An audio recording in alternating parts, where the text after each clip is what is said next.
HSC পরীক্ষা দিতে গিয়ে নিখোঁজ ছাত্রী সাভারে উদ্ধার। রাজধানীর বসুন্ধরা থেকে নিখোঁজ হওয়া এইচএসসি পরীক্ষার্থী মাহিরা বিনতে মারুফকে অবশেষে সাভার থেকে উদ্ধার করেছে র্যাব। 29 জুন রোববার দিবাগত রাতে সাভারের একটি এলাকা থেকে মাহিরাকে উদ্ধার করা হয় বলে নিশ্চিত করেছে র্যাব 4। পরে তাকে পরিবারের কাছে হস্তান্তর করা হয়েছে। এর আগে সকাল 8টার দিকে রাজধানীর ভাটারা এলাকার বাসা থেকে পরীক্ষার উদ্দেশ্যে বের হন মাহিরা।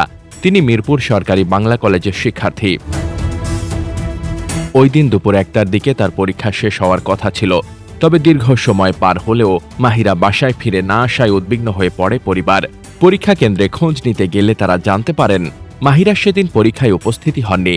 এরপরই স্বজনদের মধ্যে উৎকণ্ঠা ছড়িয়ে পড়ে।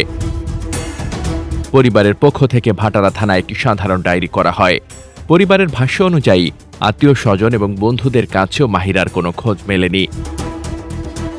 জিডির পর থেকেই তাকে খুঁজতে মাঠে নামে আইনশৃঙ্খলা বাহিনী।